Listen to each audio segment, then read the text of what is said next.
سلام دوستان گرامی، وقت شما بخیر. امیدوارم جور و صحتمند و سری حال باشید. امروز می‌خوایم درباره بورس صحبت کنیم.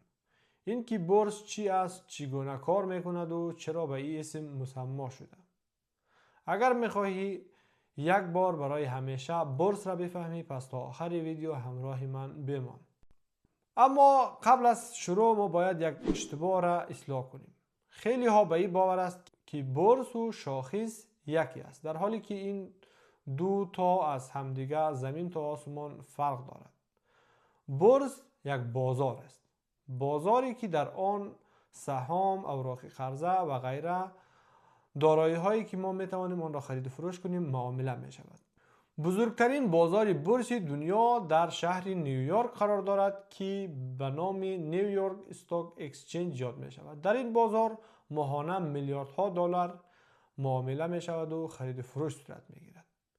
در آلمان ما بزرگترین بازار بورسی آلمان را در شهر فرانکفورت داریم که به نام دویچه بورس AG یاد می شود. این خودی بورس است. اما شاخص چی است؟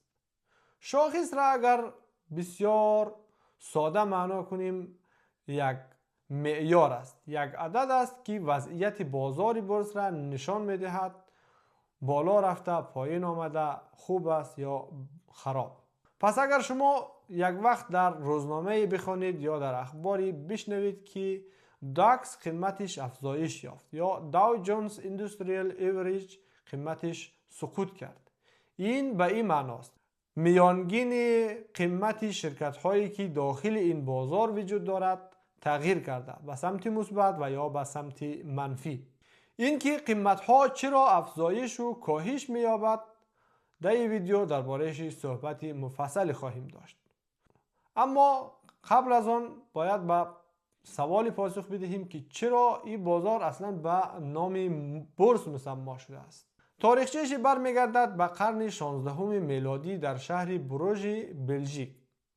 در آن زمان تاجران در یک محلی با یک فامیلی که در آنجا اسم فامیلیش واندر بورس بوده معامله میکردن.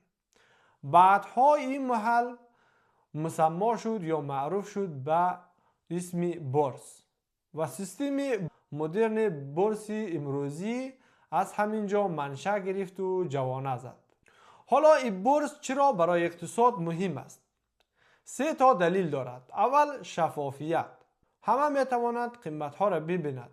معاملات مشخص است و پنهانکاری وجود ندارد و یا اینکه بسیار کم است. دوم، امنیت. شرکت هایی که وارد بازار بورس می شود باید گزارش های خود را سالانه یا هر 6 ماه منتشر کند و شدیداً تحت نظارت قرار دارد.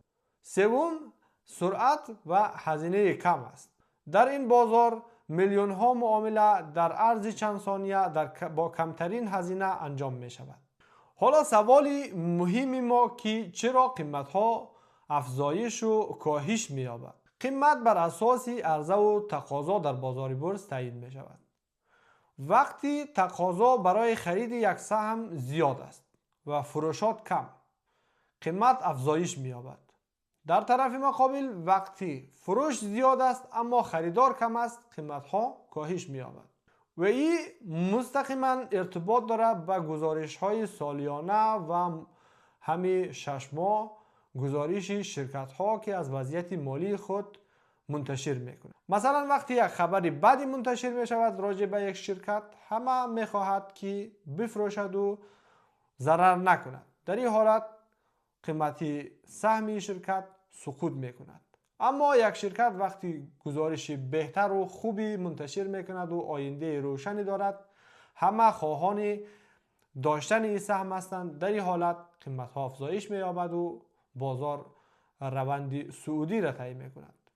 وقتی شما در بازار بورس متوجه باشید، بعضی روزها قیمت ها بسیار بالا است و وضعیت بازار سبز است، رنگ سبز به خود دارد و در بعضی روزها رنگ سرخ را دارد و این نشان می‌دهد که در این روز معاملات بسیار کم بوده و تقاضا برای خرید خیلی کم بوده، برای فروش زیاد بوده. قیمت سهام در بازار بورس این گونه تعیین می‌گردد، یعنی تقاضا و عرضه.